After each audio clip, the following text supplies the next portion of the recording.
तो दोस्तों आज हम फिर से आपके लिए लेकर आए हैं देश दुनिया की सभी ताजा बड़ी खबरें। फटाफट एक एक कर विस्तार से आपको बताएंगे, तो वीडियो को अंत तक जरूर देखें।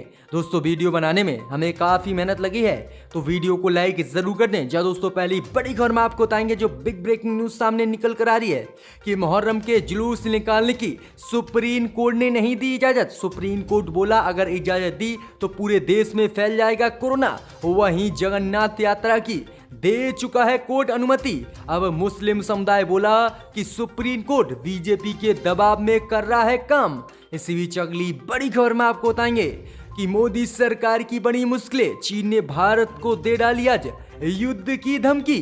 कहा 90% चीनी चाहते हैं कि भारत से चीन लड़े युद्ध। इसी बीच अगली बड़ी खबर में आपको बताएंगे कि गोदी मीडिया किस तरह से चला रही है मुसलमानों के खिलाफ प्रोपगेंडा। सुदर्शन न्यूज के संपादक सुरेश ने मुस्लिम नौकरशाहों को बताया जिहादी बढ़ सकती हैं। सुदर्शन न्यूज की मुश्किलें, केस दर्ज करने की कर दी है आईपीएस अधिकारियों ने मांग। इसी बीच अगली बड़ी खबर में आपको बताएंगे कि योगी राज में नहीं थम रहा दलितों के खिलाफ अत्याचार। वहीं अब वाराणसी में तोड़ी गई अंबेडकर की मूर्ति। वहीं दलितों के खिलाफ योगी सरकार पर जबरदस्त गुस्सा। अब दलित बोले कि योगी राज्य में हमारे साथ हो रहा है अत्याचार, अब नहीं बैठेंगे चुप। इस बीच अगली बड़ी खबर में आपको बताएंगे कि महाराष्ट्र के कोर्ट ने तबलीगी जमात के 28 सदस्यों को फिर किया रिहा। कोर्ट में नहीं हो सके थे इनके खिलाफ सबूत पेश। महाराष्ट्र की बीजेपी सरकार को भी लगा तगड़ा झटका। इस बीच अगली बड़ी खबर में आपको बताएंगे कि तुर्की और ग्रीस के बीच एक बार फिर से बड़ा तनाव। तुर्की से तनाव के बीच संयुक्त अरब अमीरात यूएई ने ग्रीस भेजे 4 F-16 फाइटर जेट, 7 कर दिया ऐलान। इस बीच अगली बड़ी खबर में आपको बताएंगे कि बीजेपी के एक और मंत्री हुए कोरोना पॉजिटिव। वहीं रिपोर्ट आने से पहले कोरोना के लक्षण होने के बावजूद भी मंत्री कोरोना बम बनकर भीड़ में घूमते रहे, लाखों लोगों की खतरे में डाल दी कैबिनेट ने मंत्री ने जान। इस बीच अगली बड़ी खबर में आपको बताएंगे कि सोनिया गांधी को पत्र लिखने वाले नेताओं पर शिवसेना ने किया जोरदार हमला। कहा राहुल के नेतृत्व को खत्म करने की रची जा रही है कांग्रेस के गद्दारों द्वारा साजिश। तो दोस्तों सभी खबरों को विस्तार से एक एक कर आपको बताएंगे, तो वीडियो को अंत तक जरूर देखें। इसी बीच बढ़ते दोस्तों पहली बड़ी खबर की ओर जो बिग ब्रेकिंग न्यूज सामने निकल कर आ रही है कि सुप्रीम कोर्ट ने नहीं दी मुहर्रम के जुलूस निकालने की इजाजत। कहा अगर इजाजत दी तो फैल जाएगा देश में कोरोना। जी हाँ दोस्तों आपको बता दें कि ये बिग ब्रेकिंग न्यूज सामने निकल कर आ रही है कि सुप्रीम कोर्ट ने गुरुवार को एक याचिका पर सुनवाई करते हुए मुहर्रम के जुलूस निकालने की इजाजत देने से साफ इनकार कर दिया है। सुप्रीम कोर्ट ने कहा कि अगर हमने इसकी इजाजत दी तो देश में अराजकता फैलेगी और फिर एक मुस्लिम समुदाय को कोरोना फैलाने के नाम पर देश में निशाना बनाया जाएगा, जो कि कोर्ट नहीं चाहेगा। सुप्रीम कोर्ट ने कहा कि वह ऐसा कोई आदेश नहीं देगा जिससे लोग के स्वास्थ्य को किसी भी तरह का खतरा हो। कोर्ट की इस टिप्पणी पर याचिकाकर्ता ने सवाल करते हुए कहा कि जब जगन्नाथपुरी में रथ यात्रा निकालने के लिए सुप्रीम कोर्ट से इजाजत मांगी गई तो कोर्ट ने उसे इजाजत दे दी, तो फिर मुहर्रम जुलूस की इजाजत क्यों नहीं दी जा रही है। इस पर कोर्ट ने कहा कि जगन्नाथ यात्रा मामला वो सिर्फ एक जगह की बात थी। हमने संभावित रिस्क का आकलन कर और सावधानी के साथ इसे निकालने की इजाजत दी थी, लेकिन मुहर्रम पूरे देश में निकाले जाएंगे। अगर हमने आदेश दिया तो पूरे देश में कोरोना फैलने का खतरा है। तो ये काफी बड़ी अपडेट है कि सुप्रीम कोर्ट ने मुहर्रम के जुलूस निकालने की अनुमति नहीं दी है, देश में साफ इनकार कर दिया, जिस पर अब सवाल उठने लगे हैं कोर्ट के फैसले पर। इसी बीच बढ़ते दोस्तों अगली बड़ी खबर की ओर तो मोदी सरकार की बड़ी मुश्किलें, चीन ने आज भारत को दे डाली युद्ध की धमकी। कहा 90% चीनी चाहते हैं कि भारत सरकार को दे चीनी सेना जवाब। जी हाँ दोस्तों आपको बता दें ये बड़ी खबर सामने निकल कर आ रही है कि पिछले 2 महीना से लगातार भारत और चीन के बीच सीमा पर तनाव बना हुआ है। इसी बीच बड़ी खबर सामने निकल कर आ रही है कि चीन ने आज भारत को खुलेआम युद्ध की धमकी दे दी है और कहा है कि 90% चीनी लोग चाहते हैं कि भारत सरकार ने चीन के खिलाफ गलत काम किया है और भारत सरकार को चीनी सेना इसका जवाब दे। भाई आपको बता दें कि चीन के सरकारी अखबार ग्लोबल टाइम्स ने भारत के खिलाफ चीनी सेना के मिलिट्री एक्शन को लेकर चीनी लोगों से राय मांगी। उसने ट्वीट करते हुए इस बारे में जानकारी दी कि PLA चीनी सेना को नागरिकों का भरपूर समर्थन मिला है। ट्वीट में कहा गया है कि अखबार द्वारा किए गए सर्वे में 90% चीनी लोगों ने भारत पर सैन्य कार्रवाई किए जाने का चीन का समर्थन किया है और कहा है कि भारत ने हमारे खिलाफ गलत कदम उठाया है और इसको जोरदार पलटवार चीन की सेना करे और युद्ध की धमकी दे। तो ये काफी बड़ी अपडेट है कि चीन की सेना ने साफ तौर से आज युद्ध की धमकी दे दी है भारत को। भारत सरकार की और मुश्किलें बढ़ सकती हैं। इसी बीच बढ़ते दोस्तों अगली बड़ी खबर की ओर, तो गोदी मीडिया ने फिर मुसलमानों के खिलाफ चलाया प्रोपगेंडा। सुदर्शन न्यूज के संपादक सुरेश चावड़कर ने मुस्लिम नौकरशाहों को बताया जिहादी। जहां दोस्तों आपको बता दें कि गोदी मीडिया लगातार मुसलमान के खिलाफ प्रोपगेंडा चला रही है। इसी कड़ी में एक नया और चैनल भी जुड़ गया है जिसका नाम है सुदर्शन न्यूज।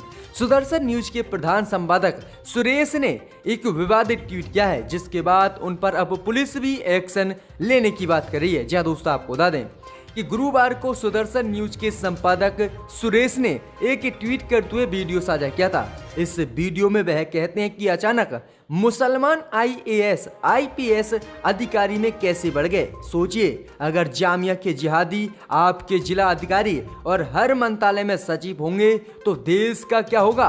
और ये जिहादी नौकरी पर बैठकर पूरे देश को तबाह कर देंगे। आगे उन्होंने दूसरा ट्वीट किया, कहा कि सावधान, लोकतंत्र के सबसे महत्वपूर्ण स्तंभ कार्यपालिका के सबसे बड़ों पदों पर मुस्लिम घुसपैठ का पर्दाफाश मैं करूंगा।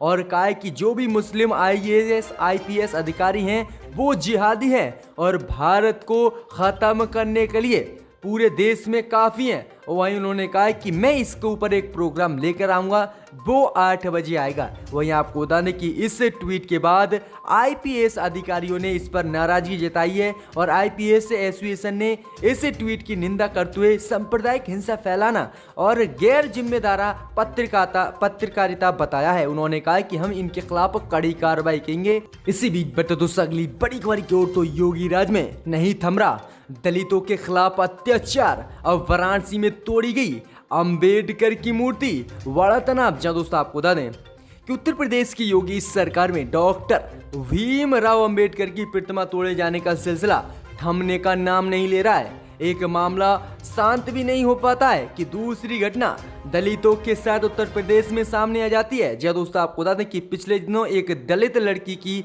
हत्या कर दी गई थी रेप के बाद। उसके बाद ये मामला बहुत सुर्खियों में आया था और उत्तर प्रदेश में दलितों को असुरक्षित बताया था और कई जगह प्रदर्शन भी होते। इस बीच बड़ी खबर सामने निकल कर आ रही कि उत्तर प्रदेश के वाराणसी में भीमराव अंबेडकर की प्रतिमा तोड़ी गई है, जिसके बाद बवाल मच गया है। वहीं आपको बता दें कि दलित समुदाय ने कहा है कि बीजेपी राज्य में किस तरह से हमारे ऊपर अत्याचार किया जा रहा है। एक मामला खत्म नहीं होता है, उससे पहले ही दूसरा मामला सामने खड़ा हो जाता है और काफी नाराजगी जताई है और योगी सरकार के खिलाफ जो है प्रदर्शन करने की भी दलित समुदाय ने मांग कर दी और कहा कि दोषियों को शीघ्र ही गिरफ्तार किया जाए और जो अंबेडकर साहब की मूर्ति तोड़ी है उसे दोबारा से लगवाया जाए। तो ये काफी बड़ी अपडेट है कि उत्तर प्रदेश में किस तरह से दलितों के खिलाफ योगी सरकार में घृणा बढ़ रही है।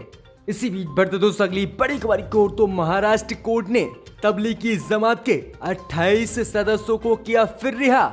नहीं मिले थे इनके खिलाफ कोई सबूत। या दोस्तों आपको बता दें कि पूरे देश में कोरोना महामारी फैलाने का मुख्य जिम्मेदार तबलीगी जमातियों को बताया गया था, जिसके बाद पूरे देश में इनके खिलाफ मोदी सरकार ने FIR दर्ज कराई थी और इन्हें गिरफ्तार कर कोर्ट में पेश करने की मांग की थी। इस बीच आपको बता दें कि महाराष्ट्र के ठाणे की एक मजिस्ट्रेट अदालत ने 2 अलग अलग मामलों में 21 विदेशी नागरिक समेत तबलीगी जमात के 28 सदस्यों को आज रिहा करने का आदेश दिया है। इन लोगों के खिलाफ मार्च में दिल्ली में हुए तबलीगी जमात के कार्यक्रम के बाद मामले दर्ज किए गए थे और पूरे देश में कोरोना वीजा नियम उल्लंघन और अन्य सरकार के नियमों का उल्लंघन करने के रूप में मामला दर्ज किया गया था। लेकिन विदेशी नागरिकों पर वीजा नियमों के उल्लंघन के साथ साथ कोई भी आरोप कोर्ट में साबित नहीं हुआ, जिसके बाद हाई कोर्ट ने इन्हें इजाजत दे दी और इन्हें बेइज्जत बरी कर कर घर जाने को लिए कह दिया है। तो एक बड़ी खबर सामने निकल कर आ रही है कि ठाणे के एक जिला कोर्ट ने सभी 28 विदेशी जमातियों को बेइज्जत बरी कर दिया है, जो काफी बड़ा झटका बीजेपी और आरएसएस के नेताओं को लगा है। इसी बीच पर तो दोस्तों अगली बड़ी खबर की ओर जो बिग ब्रेकिंग न्यूज सामने निकल कर आ रही है कि तुर्की और ग्रीस के बीच एक बार फिर से बड़ा तनाव। तुर्की से तनाव के बीच यूएई ने ग्रीस भेजे 4 F-16 फाइटर जेट, 7 का भी कर दिया ऐलान। जहां दोस्तों आपको बता दें कि इन दोनों तुर्की और ग्रीस के बीच सीमा तनाव बढ़ गया है। वहीं इसी कड़ी में संयुक्त अरब अमीरात यानी यूएई ने दक्षिणी क्रीट टापू पर अपने जंगी जहाज ग्रीस के लिए भेजे हैं और यूएई ने दावा किया है कि यहां ग्रीस की वायुसेना के साथ संयुक्त युद्ध अभ्यास यूएई करेगा। वहीं ग्रीस और तुर्की के बीच ईंधन पर अधिकार को लेकर तनावपूर्ण स्थिति के बीच यूएई के इस कदम से संकट गहराने की आशंका पैदा हो गई है। वहीं ग्रीस के अधिकारी और यूएई के अधिकारियों ने साफ तौर से कहा है कि अगर ग्रीस और तुर्की के बीच तनाव बढ़ता है तो यूएई ग्रीस का साथ देगा, जबकि मुस्लिम देश तुर्की का नहीं। तो ये काफी बड़ी अपडेट है कि एक बार फिर से भारत चीन के बाद तुर्की और ग्रीस में भी तनाव बन गया है। इसी बीच बढ़ते दोस्तों अगली बड़ी खबर की ओर तो बीजेपी में फिर फटा कोरोना बम।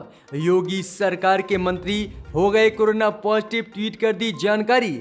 वहीं रिपोर्ट आने के बाद भी कोरोना बम बनकर घूमते रहे पब्लिक में, सैकड़ों लोगों की जानदाली खतरे में। जहाँ दोस्तों आपको बता दें ये बड़ी खबर सामने निकल कर आ रही कि बीजेपी नेताओं को लगातार कोरोना हो रहा है। इस बीच बड़ी खबर सामने निकल कर आ रही कि उत्तर प्रदेश की योगी सरकार में मंत्री भूपेंद्र सिंह चौधरी को कोरोना हो गया है और उन्होंने ट्वीट कर इसकी जानकारी दी है। वहीं आपको बता दें कि कोरोना के लक्षण दिखने के बावजूद भी वह कोरोना बम भरकर भीड़ में घूमते रहे और सैकड़ों जानों को खतरे में योगी सरकार के मंत्री ने डाल दिया है। जिसके बाद अब सवाल उठने लगे हैं कि जिन लोगों से भी ये मिले हैं उनमें से कम इन्होंने 1,000 लोगों को कोरोना कर दिया है, क्योंकि इन्हें कोरोना के लक्षण दिखने के बावजूद भी ये तमाम बैठकें करते रहे और लॉकडाउन और सोशल डिस्टेंसिंग की जमकर धज्जियां उड़ाते रहे और उसके बाद इनकी रिपोर्ट आई तो ये कोरोना पॉजिटिव पाए गए। अब कम से कम इस व्यक्ति से 1,000 से अधिक लोग कोरोना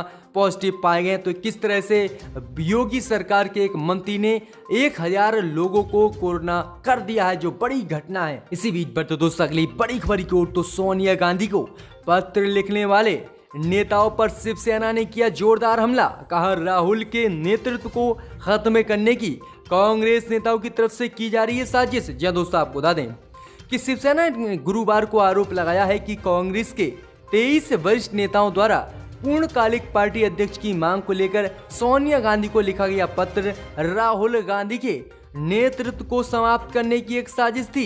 शिवसेना के मुखपत्र सामना में प्रकाशित एक संपादक में लिखा गया है कि ये नेता तब कहां थे जब बीजेपी राहुल गांधी पर तीखे हमले कर रही थी और उनके कांग्रेस अध्यक्ष पद छोड़ने के बाद इन नेताओं ने पार्टी को सक्रिय करने की चुनौती क्यों नहीं दी थी। इसमें लिखा गया है कि जब भीतर से ही लोग राहुल गांधी के नेतृत्व को खत्म करने के राष्ट्रीय षड्यंत्र में लिप्त हैं तो पार्टी को पानीपत हार मिलना तय है। तो ये काफी बड़ा हमला शिवसेना ने राहुल गांधी के बचाव में उन कांग्रेस नेताओं पर बोला है जो लगातार नए अध्यक्ष की मांग कर रहे हैं। तो ये काफी बड़ा साथी मिला है शिवसेना और कांग्रेस